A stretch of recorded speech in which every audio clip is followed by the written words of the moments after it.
Morning, everyone. I'm Jonathan. I'm Debbie. And I'm Nicole. Welcome to our BA Brew podcast. Today we're going to talk about the subject of networking.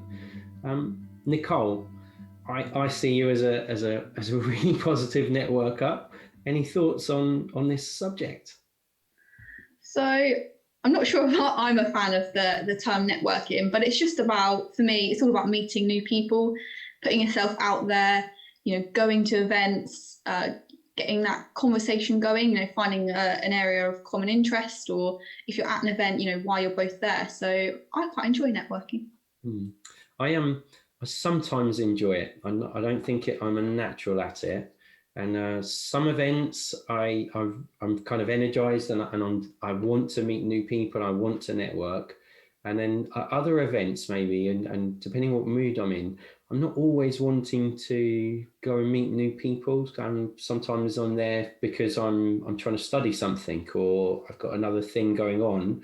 I'm not particularly, I don't know, I don't think I'm a natural networker. And I sometimes struggle as well at events where you repeat the same conversations. Oh, who are you and where are you from and what do you do? And it can get, and unless you find that common ground, like you say, Nicole, it can get a bit stale, some of those initial introductory networking conversations. But you meet someone really interesting who asks you a weird question, and you're like, or it makes you think, and you do find some common ground. It can be really great. Yeah. I think that, you see, I think that I quite like meeting people, and I love knowing where they're from and what they're doing. Is that natural curiosity? Possibly. And it's interesting because when I was young, I wanted to be a journalist initially. Oh, wow. I didn't know about you, Debbie. Yeah. In fact, I actually did apply and got accepted for the interview. I wrote something and I got accepted for the interview for a journalism course, and then decided possibly it wasn't for me. But part of where that came from was because I just find most people quite interesting, and so I quite like those conversations where you find out, where people are from and what they're doing. But to me, networking is a bit of a cold term for something that actually should be about warmth and engagement.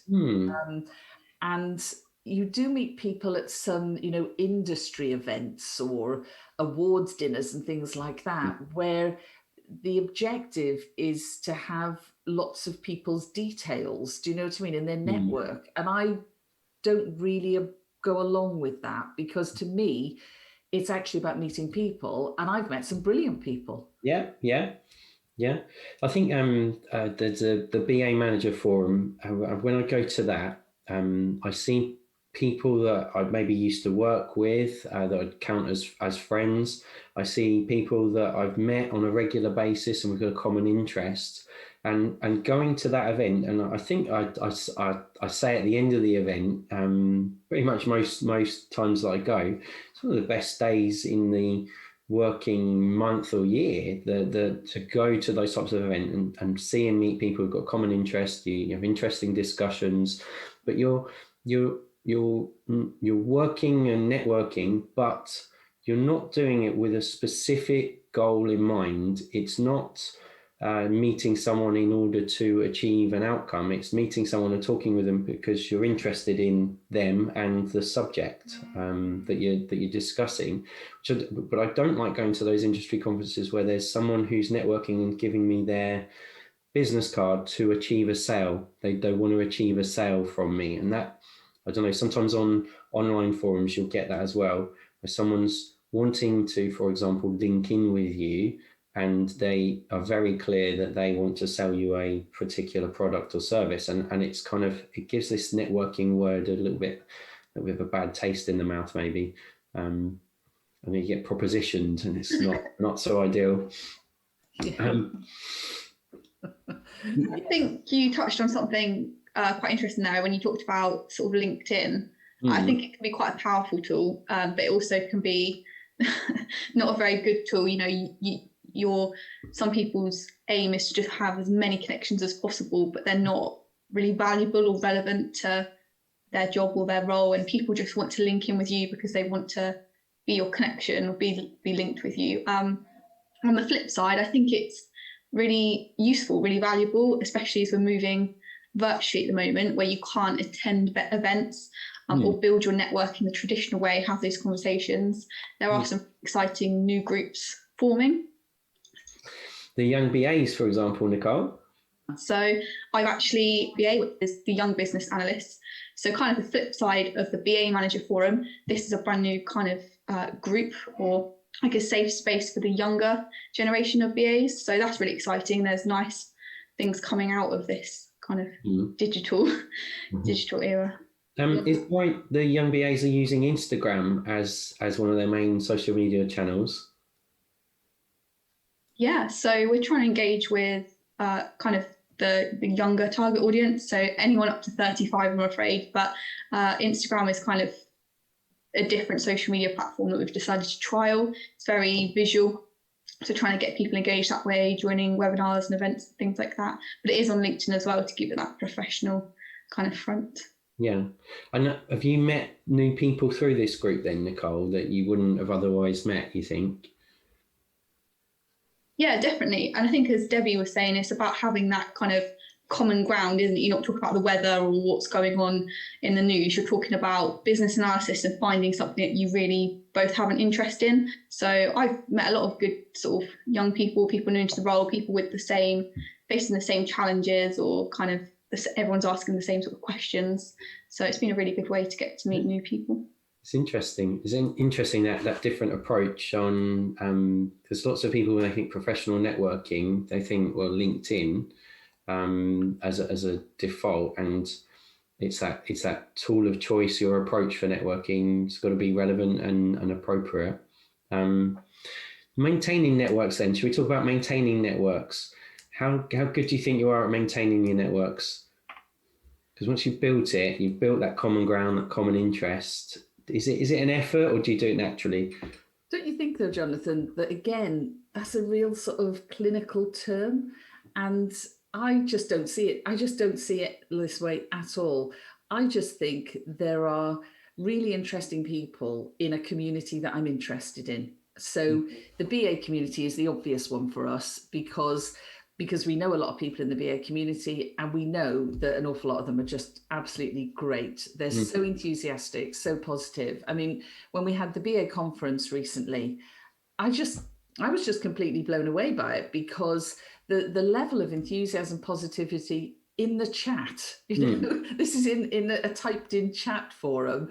It was just great. And I think that is real testament to the fact that, yeah, it is a network, and obviously, people are networking, but actually I think sometimes there's a really good drive and motivation behind it, which is genuinely to engage with people who have something really interesting to tell you about and to discuss. Yeah. And that's when networking is great, whether it's in person or through social media. I don't want to keep going on about the young business analysts, but interestingly, the young business analyst group, I know some of the people who set it up and are part of the forming sort of group through things like the BA conference, the BA of the Year award. And so you could say, oh yes, they're in my network, I'm in theirs, but actually they're really good people that I've had the absolute pleasure of working with on some of these initiatives. That's the joy of networking then, isn't it? Whether it's online or in person. It's almost like the maintenance of the network is a spin-off kind of thing that's happening, but it's the goal of doing good work and working with people that got common shared interests. And therefore, it sounds like it's not an effort at all for you to keep up with your people that are in your network, Debbie. Well, this is the great thing about LinkedIn. I think back to what you were saying, Nicole, you can have access to people's ideas and your recommendations and all sorts of things. So you can learn a lot, and you can get limited conversations going on LinkedIn. Obviously, there are other forums that are probably a bit better for that, but it does keep the engagement there. But also, you then get access to so many people's thoughts and ideas and discussions. And that's what's brilliant about networking, if you like. Don't you think, Nicole?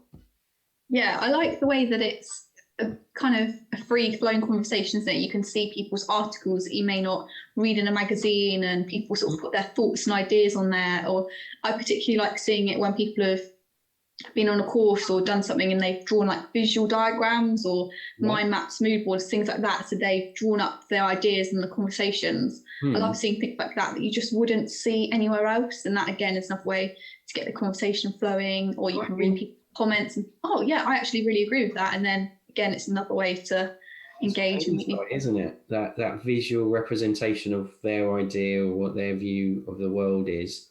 And then because you're posting it out to the world on social media and inviting people to comment, it's kind of, it really is quite powerful, and something that wasn't as easy to do, obviously, prior to the advent of social media. Do you think, let's talk about virtual then, and virtual networking, I don't know, a combination of words that we're all experiencing at the moment, given COVID-19. Is it different? Or is it the same? Is it different, this thing called virtual networking? How are you finding it? I think actually it's all part of the same thing. It's just at the moment it's got a higher emphasis because it's more difficult to actually have conversations. Having said that, we're sitting having a conversation. I quite often will contact some of the people, who I know, who, like you said, I've made us friends through our work and our shared interests.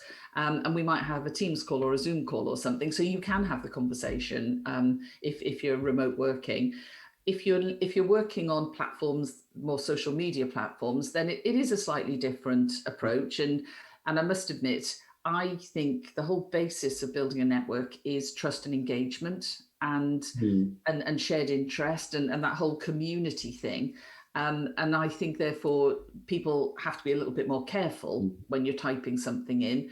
But I do, because you wouldn't want to, type something that might offend somebody, and sometimes, disagreeing with someone, you want to do it gently if you disagree. But I do think that engagement remotely, even when we're all back having conferences together, we'll still be doing it. I still had various LinkedIn contacts and I follow people on Twitter and all that type of thing before COVID-19. So it's all part of the same picture, in my opinion. But underlying all of it really should be an interest in something. And it's usually a subject and the people involved with it. I really like the point you made there about trust and engagement, Debbie. So in kind of some people will try to seek to expand their network for the sake of expanding their network. And you kind of think, well, trust, do you trust the person? And if you trust someone, and I've had people contact me that I've not spoken to for maybe 5-10 years, but I trust them because I remember them. And I'll if they ask me for a favor, I'll do my best to help them, but it's because I trust them, and likewise I'd like to think, and on occasion I have. If you've demonstrated trustworthy behaviour and you ask someone for a favour, that's then when the power of the network comes in. But you've not sought to build that relationship in order to achieve that outcome, because it wasn't something that you had in mind. It's just that you built a working relationship or a friendship with someone. I think you do get some of these people that contact you that you maybe do not trust, or that you've got no prior connection, no prior relationship with, and they go straight in and ask for a favour, and it's kind of like, or they're trying to sell you something. It gives the word networking a bit of a bad name, doesn't it? It does. One of the things that the young business analysts have done, Nicole, I think is really interesting, because genuinely, I like people. I just like people. As I say, it does come back, I think, to when I was younger, being very curious about everything. But I think one of the things the young business analysts have done is they've introduced a lot of the members on Instagram with some information about them as a person. I think that's just great, because actually when we put our profiles up in our network, they're very they're very cold a lot of the time, aren't they? You know, went to this university or achieved this or worked for this organization or posted this. And don't you want to know a bit more about people? And actually, I think the young business analysts have tapped into that straight away. Yeah. That's right, isn't it, Nicole? Yes, so there's a small bio on not only some of your accomplishments or achievements, but a bit about you.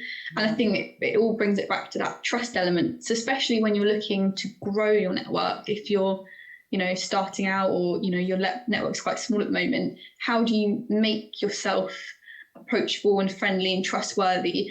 And there's always that hint, isn't there, when you send out a LinkedIn connection? Do you want to add a note?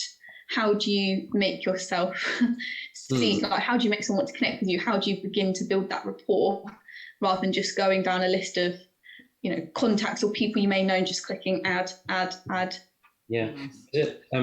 Just as you're speaking there, that kind of how do you build connection? One of the theories that's out there is that one thing you can do is show some vulnerability. So show some vulnerability to the other person to make, not for the sake of achieving a network, but just to show that you're human. You know, to show, I don't know, to talk about that you're not enjoying lockdown, if that was one of the things that you're experiencing, or that you've had a tough weekend or something. And I'm not saying you need to moan about your weekend, but, you know, show some vulnerability, show that you're human. And maybe that's coming through in terms of you quite often see profiles now where instead of saying I'm a professional XYZ, people are saying, well, I'm curious about their hobby or their interest, or they'll lead on something like I'm a dad of two on their professional profile, rather than on my job title. And I think that can be quite powerful, because instantly you're saying, well, it's a human being behind that profile. It's not a CV. It's kind of, well, it is a CV, but it's a different way of pitching it.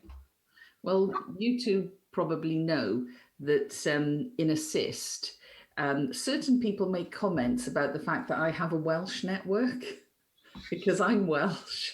There's been a trend on keynote speakers at the BA conference, Debbie, that we have noticed. Well, it's not all to do. It's only a little bit to do with me. They were just great people. But it's just an example of how, if you meet somebody and there is that, I don't know, common something, understanding, background, and it could be I'm a dad of two, but it is interesting, because I mean I do have lots of groups of friends, and they overlap, and loads of them are business analysts and all that sort of thing, but one of those groups happens to be Welsh, and that is not something for people in Assist to go on about constantly. It is a good example though, because you know, the people who I'm thinking of, I remember going to the conference a couple of years ago and bumped into one of them, and then one of the others came over, and I suddenly realised there were 6 of us, and we were all chatting away in these Welsh accents. Not that my accent is that Welshy these days, lived in England so long. And I just suddenly thought, gosh, we look like a little subgroup here, you know. But then it was really interesting how there was a real shared understanding that's immediate because of our background. Yeah, and it's a genuine connection because it's genuine. It's not fake. It's not manifested. It's not planned out. You just got a connection. Well, it has to be said, and obviously you two are welcome to join this anytime, but my group of friends that I have a curry with on the Tuesday of the conference, we have resorted to singing Sosban Fach, which is a well-known Welsh song, and I'm sure you could join in immediately. But we do have friends who aren't Welsh, and a couple of them have actually even tried to learn the words and to join in. And I think that is a real victory for Welsh networking. I think on that note, Debbie, I think we should call it a day there. We're going to leave on a high of Welsh networking for business analysis and singing that song that I can't pronounce. I'm not even going to try. But what I would like to say is thank you everyone for tuning in and listening. If you've got any ideas for future pods, please do contact us. Our email address is babrew@assistkd.com. Thank you. Bye.